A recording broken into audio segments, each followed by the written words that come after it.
Joy Boy était le premier des pirates, le premier homme à avoir pris la mer pour se couper des lois, pour découvrir le monde et pour boxer du méchant. Oui, c'était Luffy, mais dans l'ancien temps. Et qui dit pirate dit équipage. Un équipage de malades, des aventures dignes des plus grands, avec un ennemi ultime que tout le monde connaît, et une histoire qui finit mal, même très mal. Car ce fameux ennemi est arrivé pour tout prendre, et il a réussi à Enies Lobby, le lieu où Joy Boy a rendu l'âme.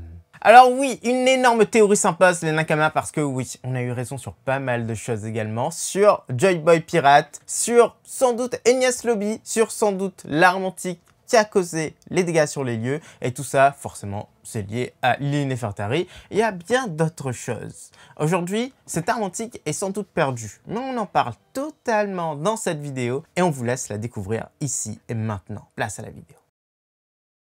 Les royaumes antiques.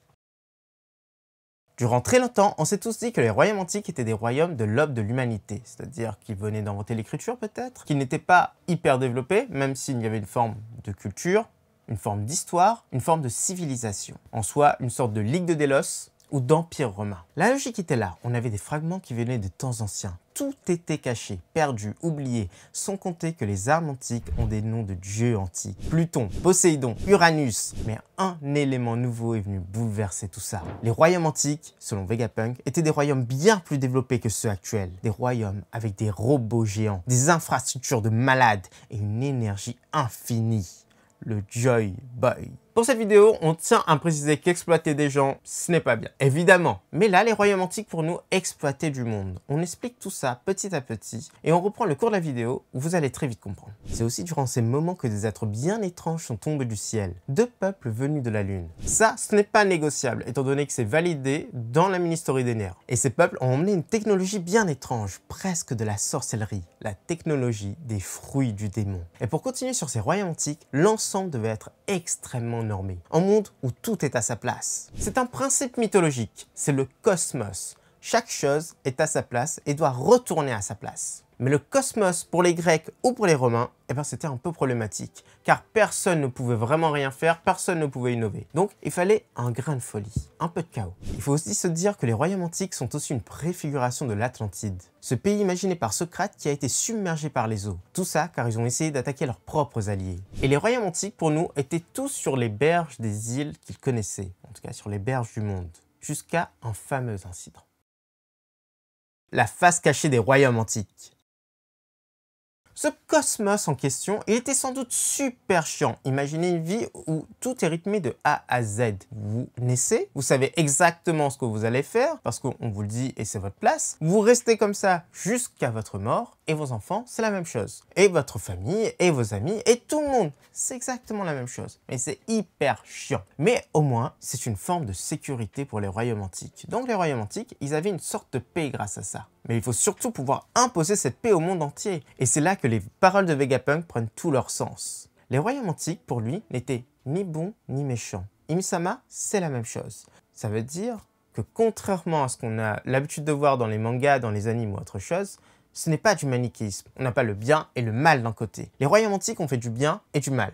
Imisama a sans doute fait du bien et du mal. En tout cas, c'est très nébuleux. Et les royaumes antiques, pour pouvoir garder cette paix, ils avaient une chose très particulière. Et pour ça, il faut encore se référer à l'histoire. Si on continue le parallèle avec la Rome antique, il y a une chose qu'on appelle la Pax Romana. En gros, les Romains avaient imposé au monde connu la paix, mais une paix toute relative. Si jamais un peuple se rebellait ou voulait faire une guerre non autorisée, pouf, on envoyait la pire des armées de l'époque possible, la Légion romaine, qui dévastait tout sur son passage et ne laissait absolument rien. C'était hyper dissuasif et pendant 3 siècles, la Pax Romana a parfaitement marché. C'est la même chose pour les royaumes antiques. Ce groupement de royaumes avait imposé la paix avec des personnes bien particulières, des personnes avec des pouvoirs qui sortaient de l'ordinaire. Les fameuses armes antiques, les robots antiques, ils étaient tous capables de rayer des régions en une fraction de seconde, comme une bombe nucléaire. D'ailleurs, aujourd'hui, on est dans une sorte de pax nucléaire. C'est un mot inventé par moi et breveté. Et pour les royaumes antiques, ça avait très bien marché. Alors tout s'est développé et ils ont pris de plus en plus de royaumes, de plus en plus de territoires. Dans tout ça, les divinités existaient réellement et l'une des plus importantes était le dieu soleil, venu d'Elbaf. Il était très bien connu et surtout, pas mal de choses allaient se passer avec lui. À un moment ou un autre, ils ont été intégrés dans les royaumes antiques. Et très vite, ils ont compris que cet homme était une source d'énergie vivante. Alors ils ont commencé à l'exploiter pour ça. Plutôt gentiment au début sans doute, mais ensuite, c'est devenu un peu plus compliqué. Tant qu'il vivait bien et acceptait de donner son énergie, ça se passait bien. Mais si c'était l'inverse, là, il l'enfermait. Et pour que jamais cette source d'énergie s'évapore, ils ont fait une chose incroyable.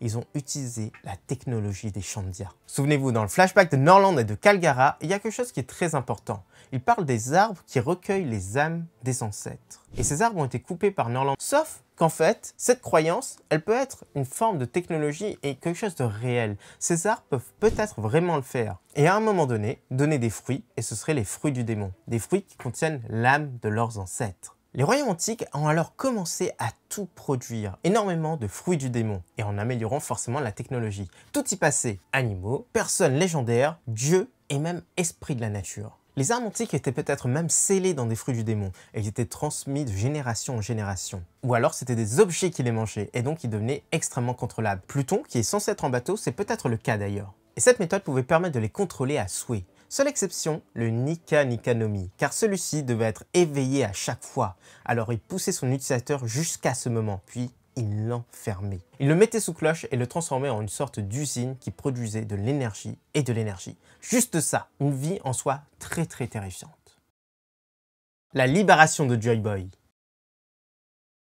Il y a ici pas mal de parallèles avec pas mal de mangas connus, comme SNK, une certaine partie de la population est enfermée et est exploitée pour leur titan, ou tout simplement Full Metal avec le petit être de la fiole qui lui ne peut pas sortir mais qui est exploité pour ses connaissances. Seul bémol pour Nika, il fallait forcément que son fruit soit à proximité lors de sa mort. Et comme on l'a expliqué justement, il fallait forcément que le pouvoir de son fruit s'éveille d'abord. Jusqu'au jour où une de ses fameuses réincarnations a pu s'enfuir, le fameux Joy Boy de la légende. Et pour ne pas devenir esclave, il a pris la mer seul. Il a désobéi dans un monde où c'était interdit de le faire. Il est devenu le premier des pirates. Voilà pourquoi son titre, tout simplement parce qu'il est devenu le premier hors-la-loi. Le premier hors-la-loi des royaumes antiques. On a même fait une vidéo totalement dédiée à ce sujet. Et dedans, on évoque Ryuma parce que oui, Ryuma semble habiter dans un monde où il n'y a pas de frontières. On peut voyager comme on veut et ça nous semble peut-être assez logique que celui-ci vienne du siècle oublié. Cet équipage est parti parcourir le monde. L'homme élastique, même s'il n'était pas encore éveillé à l'époque, était sans doute un homme qui voulait juste s'amuser, découvrir le monde, vivre quoi. Comme Luffy exactement. Et ils ont dû libérer des peuples sur des peuples. Des peuples qui n'étaient pas affiliés au royaume antique à l'époque. Mais dans son sillage, il a laissé le champ libre à une tragédie. Il avait laissé les royaumes antiques sans leur énergie infinie. Et très vite, une coalition allait prendre forme, celle des 20 rois, qui ont voulu exploiter leurs faiblesses. Certaines armes antiques ont même changé de camp. Petit point très important, il faut se dire que Joy Boy n'était peut-être pas un géant, mais un boucanier. On sait que les boucaniers ont du sang de géant, et ils sont très grands. Ce qui expliquerait la taille de son chapeau de paille, qui est aujourd'hui à Marigeoise. Et ce qui justifierait largement le fait que les boucaniers soient un peuple qui soit maudit par le gouvernement. Tout simplement parce que le premier des pirates était un boucanier, et tous les autres sont devenus des boucaniers. D'ailleurs, les boucaniers, dans notre histoire, ce sont de vrais pirates. Les premiers pirates de l'histoire. Mais plus que ça, ayant du sang de géant, Joy Boy a vécu plus de 100 ans. Il a donc forcément vécu l'ensemble du siècle oublié. Numéro 4, la Grande Guerre. Joy Boy a vécu durant toutes ces périodes. Certes, il y avait une guerre entre deux parties, entre le royaume antique et les 20 rois, mais lui, il était juste en train de tout esquiver, en train de vivre sa vie tranquille, YOLO, il n'y a pas de souci, faites ce que vous voulez. Et il était toujours recherché parce que c'était un pirate et aussi parce que c'était Joy Boy, Nika. Jusqu'au jour où il est tombé sur Im-sama et où son équipage fut en grande partie décimé, où lui-même connut une défaite contre le mal. Alors il est parti du côté des royaumes antiques, sans doute son seul espoir à l'époque. C'est comme si Luffy faisait un team-up avec la marine, sauf que là, il donnait aussi de son énergie pour alimenter l'ensemble des machines qui pouvaient faire gagner la guerre. Et la bataille aura lieu sur les lieux du futur Enies Lobby, sans doute un des derniers bastions des royaumes antiques. Il faut encore préciser qu'à ce moment précis, aucune des nations n'était considérée comme gentille ou méchant. Juste, le parti des 20 rois ne savait pas qu'ils étaient manipulés à l'époque par Im-sama. Ils vont le découvrir très tardivement, mais pour le moment, ils ne le savent pas. La preuve était la présence de Lily Nefertari, celle qui portait le dit et pourtant qui était du côté d'Im-sama, en tout cas l'ennemi des royaumes antiques. Et c'est là qu'Im-sama a fait utiliser l'arme antique la plus puissante, l'arme qui a disparu depuis. Et pour nous, son nom c'est Zeus, ou Jupiter, peu importe, on l'apprend à la grecque ou à la romaine, c'est à vous de choisir.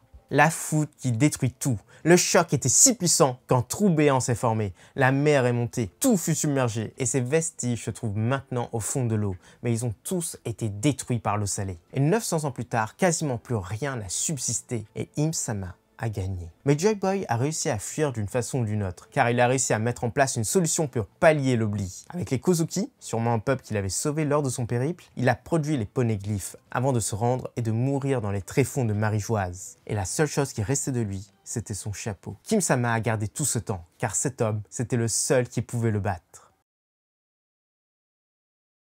Et voilà les Nakamas, c'est déjà la fin de cette vidéo. On espère que ça vous a plu et n'hésitez pas à nous laisser en commentaire votre propre théorie, vos avis sur cette théorie qui va être étoffée au fil du temps parce que les révélations de Vegapunk ne font que débarquer et on compte sur vous pour être là pour les prochaines vidéos. À très bientôt.